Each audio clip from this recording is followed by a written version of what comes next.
Important দিনগুলোতে আমরা জানি এখানকার ৮ আসনের যিনি আছেন মির্জা আব্বাস আসবেন, ওনাকে কলেজ কর্তৃপক্ষ দাওয়াত দিয়েছেন, কিন্তু হুট করে নাসির পাউডারে তার গ্যাং ব্যাং নিয়ে কলেজের ভিতরে চলে আসছে। আপনারা একটু বলবেন যারা দেশের জনগণ আছেন, একটা শিক্ষা প্রতিষ্ঠানে কিভাবে সে বহিরাগত নিয়ে ঢুকে। আর সবচেয়ে বড় বিষয় হচ্ছে নাসিরকে যে মানুষ ডারবি নাসির বলে, এটার সহজ প্রমাণ হচ্ছে আজকে দেখতে পাচ্ছেন এখানকার যে পরিবেশ, সে বিনা ইনভাইটেশন এখানে চলে আসছে। আর এর চেয়ে একটা বড় বিষয় দেখেন, আমরা কিন্তু শিক্ষার্থী, আমরা সর্বোচ্চ ভদ্রতার ক্ষেত্রে তাকে কিন্তু প্রবেশ করতে দিয়েছি এবং তাকে জিজ্ঞেস করা হয়েছে কেন আপনি এই ধরনের কার্যকলাপ করেন, উইদাউট ইনভাইটেশন কেন আপনি এখানে আসছে। যদিও সে ৮ আসনের একজন প্রার্থী, সে আসতেই তার নির্বাচনী কার্যক্রমে, কিন্তু আজকে আমাদের এই কলেজে এত সুন্দর প্রোগ্রামটাকে এই নষ্ট করার জন্য এত হাজার হাজার শিক্ষার্থীরা তাদের নিজেদের পকেটের টাকা খরচ করে এত সুন্দর একটা আয়োজন ক্রিয়েট করেছে। আপনারা দেখতে পাবেন আমাদের যে স্টেজ আছে যেখানে আমরা সুন্দর গানের ব্যবস্থা করেছিলাম, সেই স্টেজটা ভেঙে ফেলা হয়েছে। আপনারা দেখতে পাচ্ছেন ভাঙার পাশাপাশি যে পিঠা উৎসবের যেটা আমেজ ছিল, সেই আমেজটা কিন্তু আমাদের ভিতরে নাই। এইটার দায়ভার কে নিবে? তাকে যে নাসির বলা হয়, সবচেয়ে বিষয়টা দেখতে পাচ্ছেন আপনারা, তাকে ডিম নিক্ষেপ করা হয়েছে। আমার মতো ডিমটা তাকে জুতা নিক্ষেপ করার প্রয়োজন ছিল।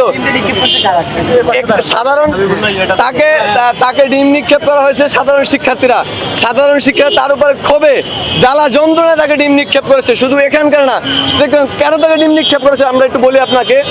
আমাদের যে প্রোগ্রামগুলোতে এত সুন্দর করে সাজানো হয়েছে, আমাদের শিক্ষার্থীরা তাদের হাতে তুলে দিছে, সেখান থেকে তারা ৫ হইতে ৭ কোটি টাকা মেরে দিয়েছে। এই যে তারা টাকাগুলা মেরে দিল, এটার একটা ক্ষোভ, এটা তো তারাই বলছে, আমার না, এটা প্রমাণ কেন? এটা পত্র পত্রিকা আপনারাও লেখালেখি করছেন, আপনাদের লেখালেখি দেখে আমরা বুঝছি। যখন সাধারণ জনগণ বুঝলো তারা এইভাবে টাকা মেরে দিচ্ছে, আর এই জন্য তাদের উপরে একটা ক্ষোভ, এই ক্ষোভের থেকে সাধারণ জনগণ তাদেরকে যদি ডিম নিক্ষেপ করে, আমাদের তো বলার কিছু নাই। একজন প্রমাণ দেখাইতে পারবেন আমাদের কোন কর্মী বিএনপির